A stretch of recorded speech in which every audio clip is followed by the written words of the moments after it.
Lalu ia memandang mereka dan berkata, ayat 14, pergilah, perlihatkanlah dirimu kepada imam-imam. Mereka gak sembuh langsung. Setelah mereka doa dan berseru, mereka gak sembuh.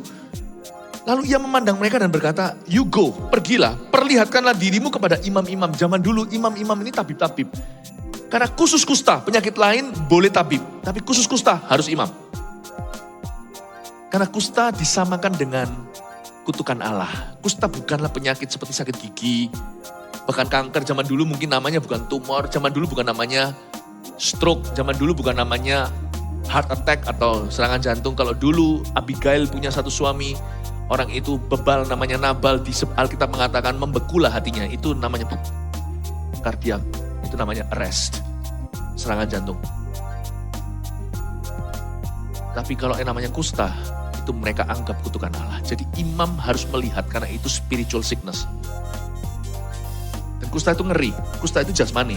Orang kusta itu tidak bisa sembuh dan dia itu semuanya cacat, lalu akan putuslah satu-satu anggota tubuhnya. Jadi jangan heran orang kusta itu jarinya tinggal satu, jarinya tinggal dua, tergantung dia stage apa.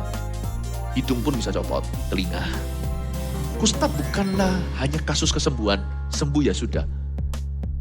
Kalau sembuh, hidungnya masih complong, telinganya nggak ada. Tuh manusia zaman itu tetap menganggap dia dikutuk Allah dan imam tidak menyebutnya tahir.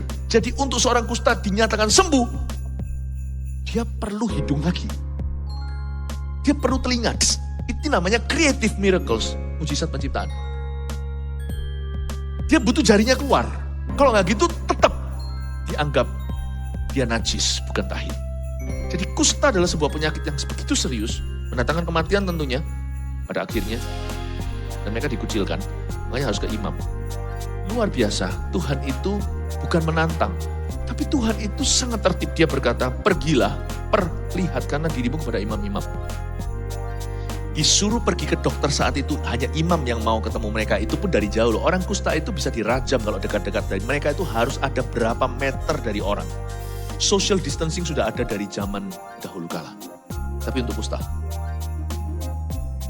Jadi dari sini, dari ayat 14a, saya bisa mengambil kesimpulan bahwa semua mujizat Allah harus bisa diverifikasi oleh pihak-pihak yang independen. Misalnya kalau Anda di zaman Tuhan, kecuali kalau tuli dari lahir tiba-tiba bisa mendengar seperti kebaktian tadi ini. Sebelum ini tadi saya bacakan ada satu WA, bagaimana satu orang itu pendengarannya 100% disembuhkan Tuhan. Ya nggak usah ke dokter lagi, sudah dengar kok. Kemarin di Israel lucu sekali. Terjadi kesembuhan beberapa, tapi waktu saya lagi hari terakhir itu sudah free day, hari yang free, saya cuma makan dengan beberapa rekan-rekan setelah mereka pelayanan kan, makan sama-sama. Ternyata di situ ada sekelompok orang-orang yang tur dari Hong Kong, itu satu meja di restoran itu. Banyak sih, puluhan orang. Ternyata mereka mengenali saya, padahal saya sudah lama nggak pelayanan ke Hong Kong lah, ke Taiwan, Jepang, situ enggak. Kenali saya, Pastor Philip, ngobrol-ngobrol sebentar. Lalu habis itu, ternyata mereka juga minta, sampai pastornya itu sungkan. Jangan ganggu lah, saya ngerti bahasa Konghucu sedikit, bahasa Kantonis. Sek ting xiu xiu, sek kong lah, nggak bisa bicara, tapi saya bisa mendengar. Dia bilang, jangan ganggu pastor, lagi makan, toh dia nggak kenal kalian, nggak kenal kita. Saya bilang, mau mantai, saya ngomong bahasa Kantonis, mau mantai lah, nggak apa-apa, silakan sini saya doa. Datang satu orang tuli, setelah saya doakan dalam nama Yesus, amin. Dia masih ragu, namanya sudah kebiasaan, udah tuli demikian sekian tahun, saya nggak tahu, saya nggak sempat tuh interview, karena itu lagi makan di tengah-tengah restoran penuh itu, datang ke saya, bukan orang Indonesia minta didoakan, akhirnya dalam keramaian itu, saya petik-petik jari. Dari jauh dia berkata begitu, tapi dia nggak happy karena dia mungkin rasa itu mungkin kebetulan.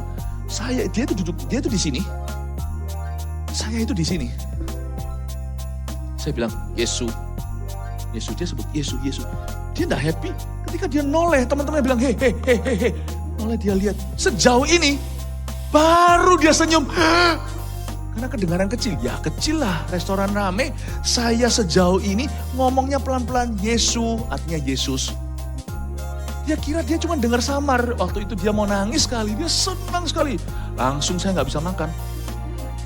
Satu-satu yang sakit datang. Tapi akhirnya untung dihentikan. Gini nanti lain kali. Udahlah, roti adalah milik jemaat. Saya tidak boleh kasihkan. Saya bilang, ya sudah, hanya untungnya sama pendetanya di-cut.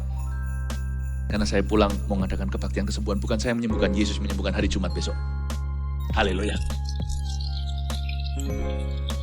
Gak perlu ke dokter tuh. Orang tuli tahu kapan dia dengar. Kebaktian tadi saya jelaskan di WA itu tiba-tiba suaranya kok keras di AUG Conference disembuhkan. Padahal bukan kebaktian kesembuhan. Kalau yang gitu gak usah diverifikasi. Tapi penyakit dalam, sesuatu yang gak kelihatan, HIV, AIDS dan sebagainya, gitu-gitu ya perlu tes darah lah. Yang gitu-gitu jangan lekas-lekas berkata, orang boleh kesaksian puji Tuhan tapi tetap ke dokter. Ke dokter, biar diverifikasi oleh imam.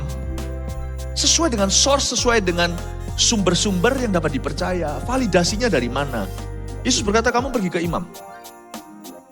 Bukan Yesus ragu, lihat dulu, bukan. Yesus berkata, kamu harus ke situ, kesaksianmu akan dicatat di Alkitab soalnya. Kesaksianmu harus sah.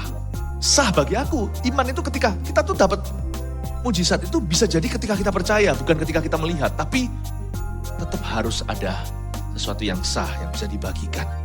Jadi orang gak ngomong doang. Jika diberkati, silakan membagikan untuk memberkati orang lain.